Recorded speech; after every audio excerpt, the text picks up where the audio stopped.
Bismillahirrahmanirrahim. Assalamualaikum warahmatullahi wabarakatuh. Selamat pagi anak-anak ibu hebat. Pada pembelajaran kali ini kita akan membahas mengenai materi korespondensi satu-satu. Baik, sebelum memulai pembelajaran, marilah kita berdoa sesuai kepercayaan masing-masing. Berdoa dimulai. Selesai.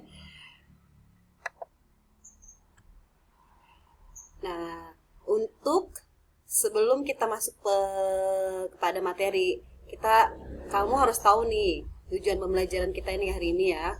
Nomor 1, memahami korespondensi satu.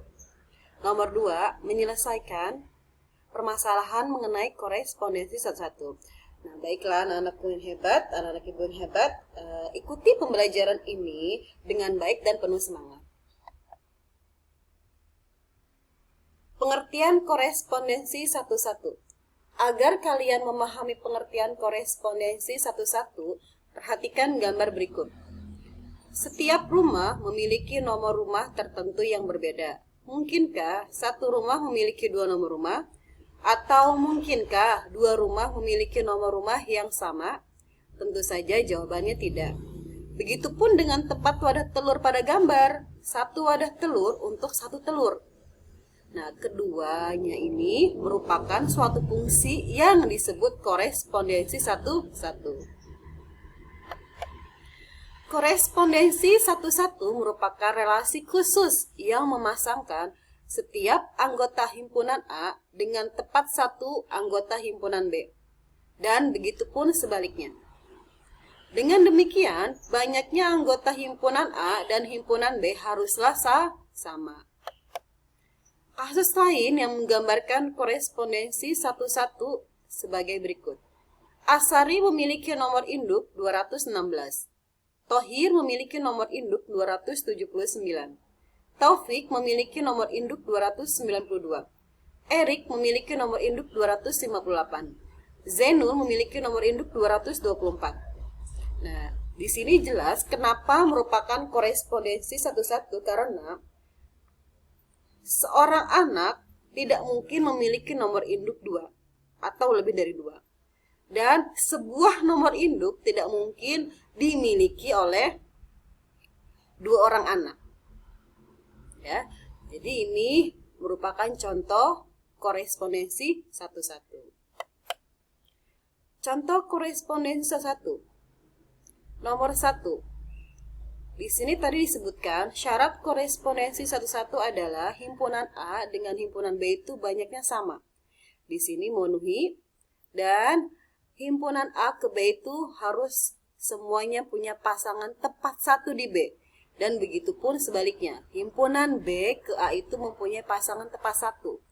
Dan di sini memenuhi untuk gambar yang nomor 1. Untuk gambar yang nomor 2 juga pun demikian, memenuhi. Setiap anggota A sama B atau B ke A itu mempunyai pasangan tepat satu. Contoh bukan korespondensi satu. Di sini jelas ada anggota A yaitu 3 dan anggota B yaitu C tidak mempunyai pasangan. Contoh bukan korespondensi satu. Di sini jelas dari jumlah anggotanya aja sudah berbeda. A ada 3, B ada 4. Dan di sini C tidak mempunyai pasangan. Manakah di antara himpunan pasangan berikut ini merupakan korespondensi satu-satu? Nomor 1, 1,A, 2,B, 3,A. Kita tinjau dulu, domainnya adalah 1, 2, dan 3. Kodomainnya adalah A, B, A. Nah, sudah jelas di sini nomor 1 bukan korespondensi satu-satu karena pada kodomain A, B, A. Di sini ada pengulangan A-nya. Nah, di sini jelas berarti nanti ini A mempunyai dua pasangan, 1 dan 3. Berarti dia bukan korespondensi satu-satu.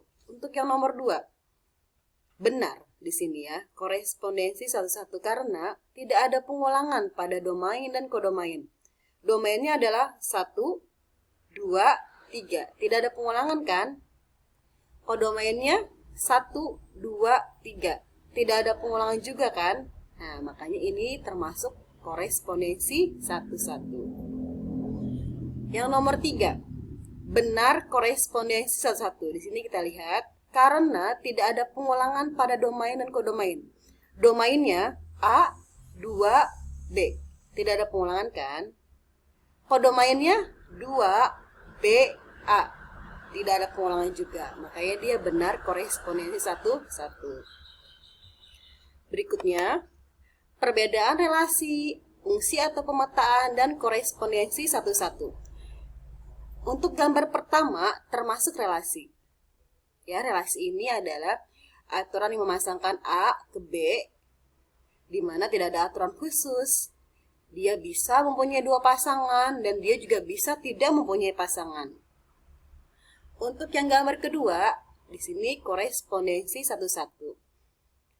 Sudah jelas korespondensi satu itu banyaknya anggota A dan banyaknya anggota B itu sama. Di sini sama-sama 5. Dan A ke B atau B ke A itu semuanya harus punya pasangan dan hanya satu. Di sini lihat panahnya ya. 1, 1, 1, 1, 1. Di sini 1, 1, 1, 1, 1. Makanya disebut korespondensi satu-satu.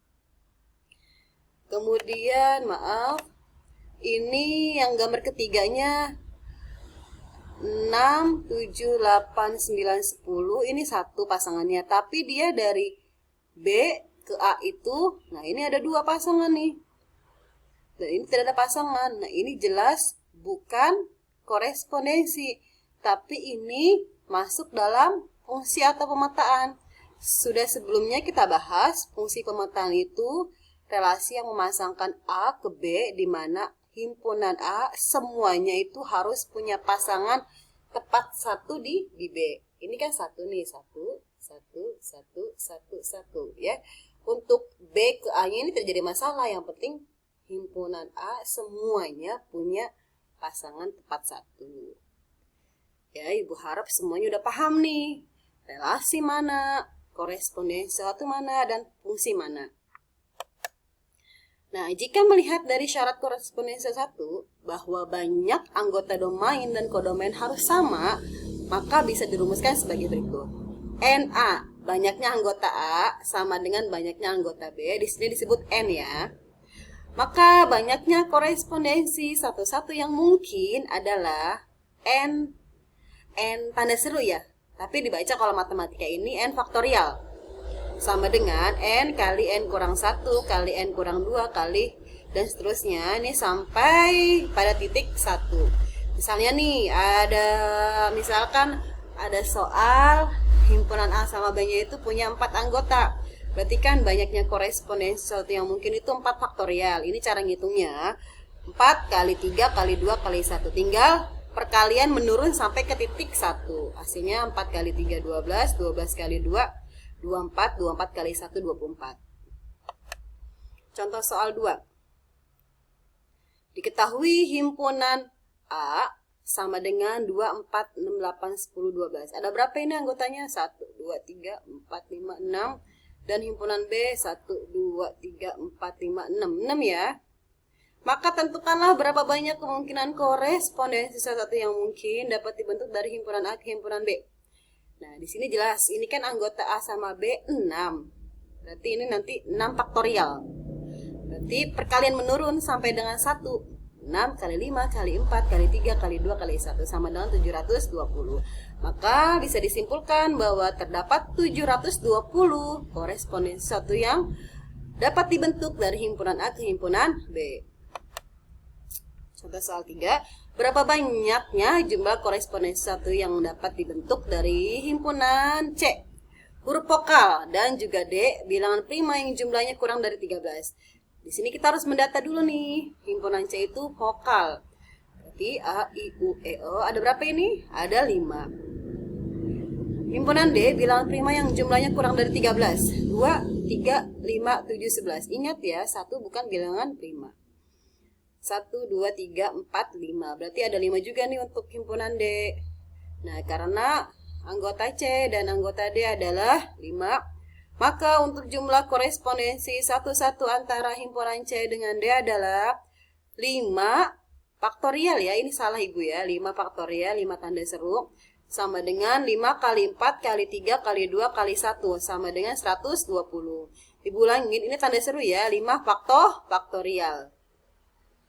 Nah, maka dapat disimpulkan bahwa jumlah korespondensi satu-satu dari huruf dari himpunan C ke himpunan D adalah 120. Ya, 5 faktorial ini. Karena banyaknya anggota C dan D itu adalah 5. Nah, baiklah, untuk lebih memperdalam mengenai korespondensi satu, tolong dikerjakan refleksi ini. Yang pertama, materi apa yang sudah kamu pelajari ini? Kedua, berikan kesimpulan kamu tentang materi ini. Ketiga, bagaimana perasaan kamu saat belajar materi ini? Yang keempat, apa kesulitan kamu dalam mempelajari materi hari ini? Buatlah resume materi ini pada kertas folio. Demikian pembelajaran kali ini, semoga bermanfaat dan selalu patuhi protokol kesehatan. Assalamualaikum warahmatullahi wabarakatuh.